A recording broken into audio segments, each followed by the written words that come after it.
Mi prometido me hacía dividir la cuenta del supermercado al centavo y me dejó vender mi automóvil para pagar mi mitad de la boda, hasta que un error en el correo me reveló que dormía sobre una fortuna de más de 3 millones de dólares.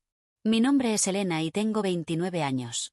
Llevaba 3 años de relación con David y 2 compartiendo un departamento rentado en la zona céntrica de la ciudad.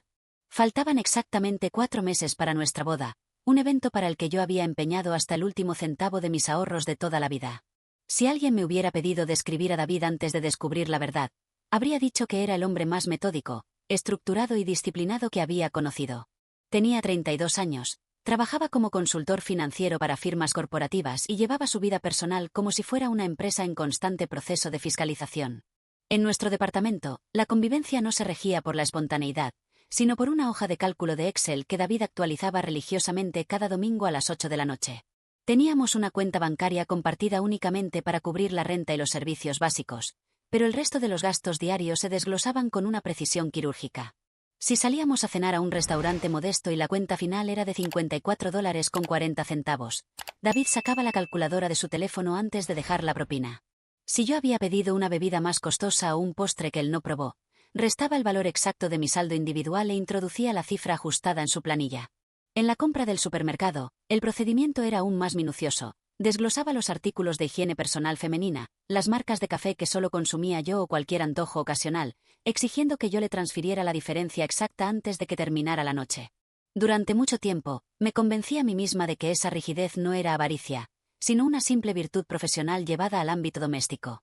Yo trabajaba como diseñadora gráfica independiente para pequeñas agencias locales, un empleo que me generaba ingresos estables pero modestos.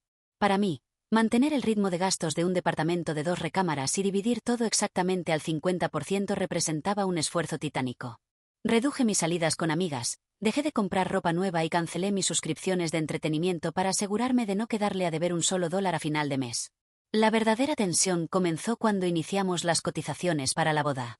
El presupuesto inicial que habíamos fijado entre los dos era de $24,000, una cifra sumamente austera para una fiesta de 200 invitados en nuestra ciudad. Para cubrir mi cuota de $12,000, tuve que tomar una decisión drástica 6 meses antes. Vendí mi automóvil usado, un modelo compacto que utilizaba para visitar a mis clientes y trasladarme por la ciudad. Desde el día en que entregué las llaves del vehículo, mi rutina cambió drásticamente. Comenzó a ser habitual para mí caminar 10 cuadras bajo el sol o la lluvia pesada para tomar 2 autobuses diarios cargando mi computadora portátil y los muestrarios de diseño. David presenció cada uno de esos sacrificios sin pestañear. Nunca se ofreció a llevarme a mis entregas de trabajo si eso significaba desviarse de su ruta, argumentando que el consumo adicional de gasolina rompería la equidad del presupuesto operativo que habíamos acordado. Una tarde de sábado, mientras revisábamos los avances de los proveedores en la mesa del comedor, nos encontramos con la cotización de la música para la recepción. La empresa del banquete ofrecía un paquete básico con un reproductor de audio digital o la opción de agregar un conjunto de saxofón y piano en vivo para el momento de la cena por un costo adicional de $800. Me incliné sobre la mesa y miré a David con un gesto de súplica. David, por favor, mira esta opción. Es el único detalle especial que he pedido para toda la boda. Todo lo demás lo hemos recortado al mínimo. Las flores son sintéticas, el menú es de 2 tiempos y los recuerdos los hice yo misma a mano. $800 entre los dos son $400 cada uno. De verdad le daría un ambiente hermoso a la recepción.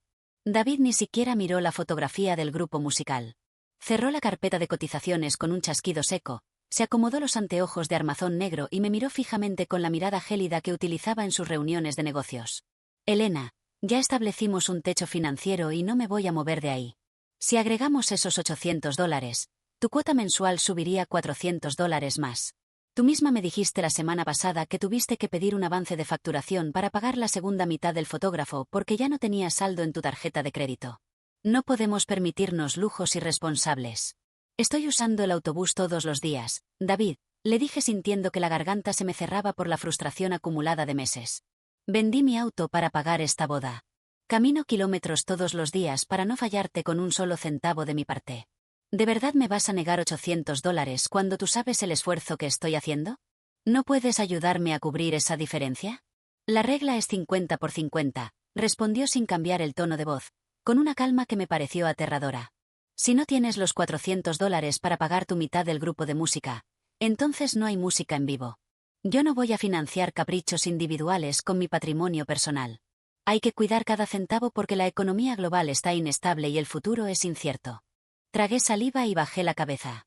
En ese momento, en mi inocencia, creí que David estaba sufriendo el mismo nivel de presión financiera que yo. Imaginé que sus ahorros estaban al límite, que su trabajo de consultoría estaba pasando por un bache y que su negativa era el resultado del miedo genuino a quedarse sin liquidez para nuestro futuro hogar. Lo admiré por su disciplina. Me dije a mí misma que era un hombre enfocado en proteger nuestro porvenir y que mi deseo de tener música en vivo era, en efecto, un capricho egoísta. El velo de engaño se rompió por completo 3 semanas después, un martes por la tarde, debido a una simple falla logística del correo postal. David había viajado a una cumbre financiera en otra ciudad durante 4 días. Antes de irse al aeropuerto, me dejó una lista de instrucciones en la puerta del refrigerador, entre las que se incluía revisar el buzón del edificio todos los días a las 4 de la tarde para evitar que los recibos de los servicios acumularan recargos por pago tardío. El martes bajé al vestíbulo principal, abrí el buzón de metal marcado con el número del departamento 4B y extraje un puñado de folletos comerciales, 2 catálogos de tiendas de autoservicio y un sobre grande de papel manila con membrete institucional. Al revisar el destinatario, vi que estaba dirigido a nombre completo de David. En el centro del sobre descansaba un sello impreso en tinta roja con la leyenda notificación de pago urgente del impuesto predial y plusvalía urbana. Me detuve en medio del pasillo del edificio. Me pareció un error evidente de la oficina de correos. Nosotros rentábamos el departamento a través de una firma inmobiliaria llamada Bienes Raíces del Centro, a la cual le transferíamos la mensualidad del alquiler el día primero de cada mes. David no poseía ninguna propiedad a su nombre, o al menos eso era lo que me había repetido durante 3 años cada vez que hablábamos de la posibilidad de solicitar un crédito hipotecario a futuro. Pensando que el sobre pertenecía al antiguo dueño del departamento o algún cliente corporativo que utilizaba la dirección de David como domicilio fiscal secundario, miré la carátula transparente del sobre para verificar la ubicación del inmueble registrado. La dirección inscrita en el documento oficial no era la de nuestro edificio ni la de una oficina comercial. Correspondía al edificio Torre Las Palmas, un rascacielos residencial de lujo construido hacía 3 años en el corazón del distrito financiero más exclusivo de la ciudad, un lugar donde los estacionamientos privados contaban con seguridad armada las 24 horas y los departamentos tenían elevadores privados con acceso biométrico. Con la curiosidad picándome en las manos y la extraña sensación de que algo no encajaba en la historia, abrí la pestaña del sobre de papel manila y desdoblé la notificación oficial de la Tesorería Municipal. El documento no era una factura de servicios ni una cotización de terceros. Era la liquidación anual del impuesto sobre la propiedad de un penthouse de 300 metros cuadrados con terraza privada, 3 cajones de estacionamiento subterráneo y una bodega de almacenamiento. El valor catastral de la propiedad estaba fijado en $1.950.000. Y en el apartado del sujeto pasivo, como único propietario registrado con el 100% de los derechos de dominio desde hacía 4 años, aparecía el nombre completo y la cédula de identificación de mi prometido, David. El documento temblaba entre mis dedos mientras leía una y otra vez la cifra impresa en la hoja de la tesorería. $1.950.000 de valor catastral. La fecha de adquisición indicaba que la propiedad pertenecía a David desde hacía 4 años, un año entero antes de que cruzáramos la primera palabra en aquella cafetería donde nos conocimos. El aire en el pasillo del edificio me pareció sofocante de pronto. Subí las escaleras de regreso al departamento 4B impulsada por un torbellino de incredulidad y sospecha. Entré a la sala y me quedé parada frente a la puerta del estudio de David. Esa habitación siempre había sido un territorio vedado para mí. David solía trabajar ahí hasta altas horas de la noche redactando informes para sus clientes corporativos. Cada vez que salía de viaje o incluso cuando íbamos al supermercado, cerraba la puerta del estudio con llave y se guardaba el juego principal en el bolsillo del saco. Cuando le pregunté una vez el motivo de tanto celo, me respondió con su frialdad habitual que manejaba información confidencial de empresas multinacionales y que no podía arriesgarse a ningún tipo de fuga de datos. Sin embargo, yo sabía que existía una copia de respaldo de las llaves del departamento. David la guardaba dentro de un pequeño frasco de vidrio para especias en el fondo de la alacena de la cocina, oculto tras los frascos de conservas. Fui a la cocina con las manos sudorosas. Mové los frascos de harina y arroz, metí la mano hasta el fondo de la alacena y saqué el pequeño recipiente de vidrio. Tomé la llave dorada, regresé al pasillo y la introduje en la cerradura del estudio. El cerrojo cedió con un chasquido metálico que resonó en el departamento vacío. El estudio olía a papel viejo, cuero y al perfume amaderado que David utilizaba a diario. El espacio era pulcro, casi quirúrgico en su orden. Sobre el escritorio de madera oscura no había una sola hoja fuera de lugar, únicamente su computadora de escritorio apagada y una lámpara de brazo articulado. Me acerqué al gran escritorio de 3 cajones. Los 2 primeros estaban abiertos y contenían artículos de papelería, cables de repuesto y manuales de equipo informático. El cajón inferior, el más profundo de la estructura, estaba cerrado con un candado de combinación digital incrustado en la madera. Conocía la fecha de nacimiento de David, su número de cédula y la combinación que utilizaba para la maleta de viajes, pero ninguna de esas secuencias funcionó. Probé con la fecha en que nos hicimos novios y el candado emitió un leve pitido rojo.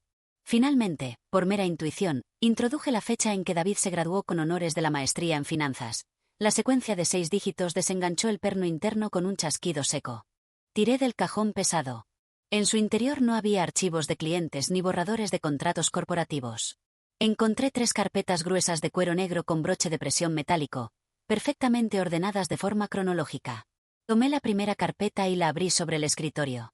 La portada interior contenía una ficha técnica emitida por una firma de gestión de patrimonios privados en el extranjero. Al hojear las páginas de papel bond grueso, mi cabeza comenzó a dar vueltas. No se trataba únicamente del penthouse de la Torre Las Palmas. La carpeta contenía certificados de acciones en fondos de inversión indexados, portafolios de renta fija en bancos internacionales y participaciones en 2 fideicomisos inmobiliarios que poseían locales comerciales en el centro histórico de la ciudad. El patrimonio neto consolidado de David, calculado y auditado en el informe del año anterior, ascendía a más de $3.600.000. Me dejé caer en la silla giratoria del escritorio mientras las lágrimas de rabia e impotencia comenzaban a nublarme la vista. El documento desglosaba con absoluta claridad los ingresos mensuales de David. Solamente por concepto de rentas del penthouse y los locales comerciales, recibía más de $14.000 mensuales netos, una cifra que superaba por mucho lo que yo ganaba en un año entero de trabajo en la agencia de diseño. Allí estaba la prueba irrefutable. No era un hombre temeroso de la inestabilidad económica. No era un joven profesional que intentaba cuidar sus ahorros para construir un futuro a mi lado. Era un multimillonario oculto que me había visto llorar de cansancio por tomar 2 autobuses bajo la lluvia para entregar mis trabajos. Era un hombre que me vio vender mi único automóvil para pagar la mitad del banquete de bodas mientras él cobraba decenas de miles de dólares en dividendos privados cada trimestre. Recordé cada cena donde contó las monedas para dividir la cuenta exacta. Recordé la noche en que me cobró $3 adicionales porque compré un jabón facial diferente en el supermercado. Recordé la frialdad con la que me negó $400 para contratar el saxofón para la boda, argumentando que no pensaba financiar lujos individuales con su dinero. Revisé la última carpeta. Encontré un borrador de acuerdo prenupcial redactado por su abogada hacía 2 meses. El contrato estipulaba una separación absoluta de bienes presentes y futuros, pero incluía cláusulas donde se limitaba cualquier pensión alimenticia o compensación económica en caso de divorcio a una suma ridícula, asegurándose de que yo jamás pudiera reclamar un solo centavo de sus activos ni del departamento donde vivíamos. Guardé las carpetas sobre la mesa de centro de la sala y dejé la notificación del impuesto predial justo encima. Me senté en el sillón a esperar su regreso, mirando fijamente la puerta de entrada mientras el reloj de la pared marcaba el paso de las horas en medio de un silencio helado.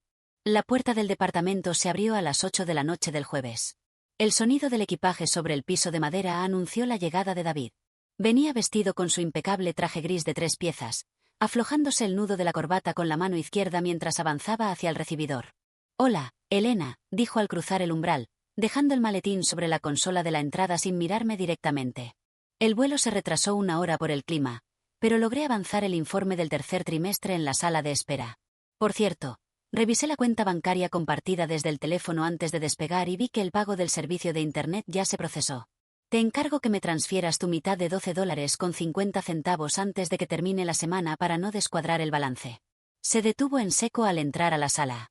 Mi silencio absoluto y la luz tenue de la lámpara de pie debieron parecerle extraños. David dio 2 pasos más y sus ojos cayeron sobre la mesa de centro.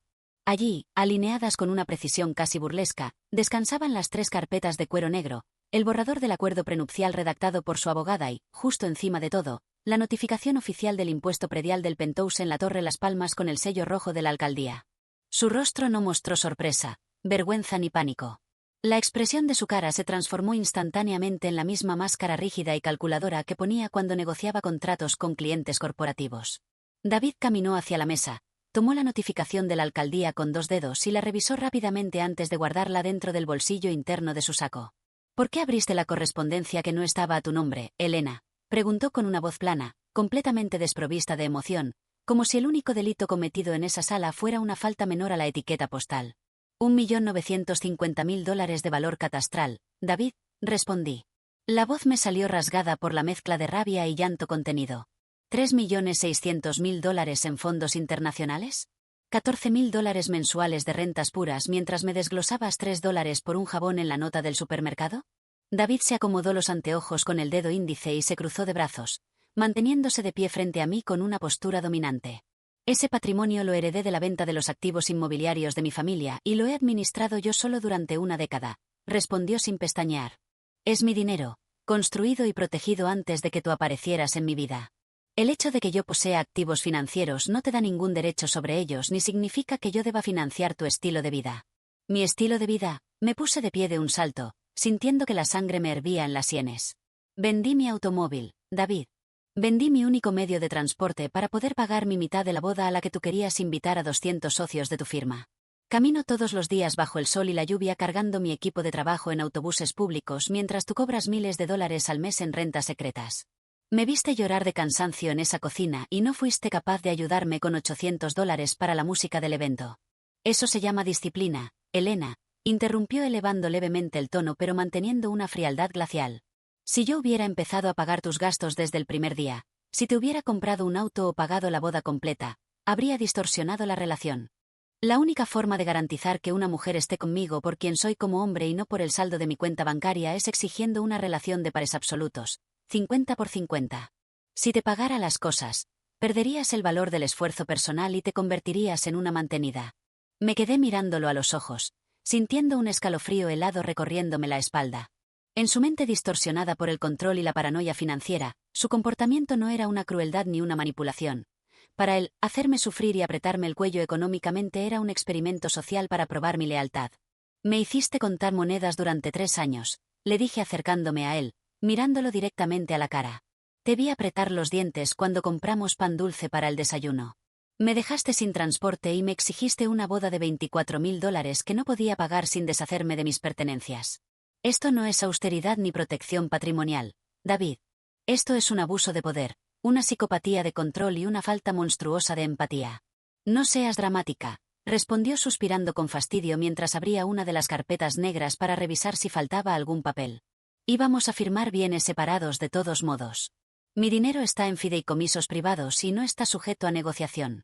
Si no puedes entender que la disciplina financiera es la base de un matrimonio sólido y que mis activos no son un fondo de caja chica para tus antojos, entonces el problema de madurez emocional lo tienes tú.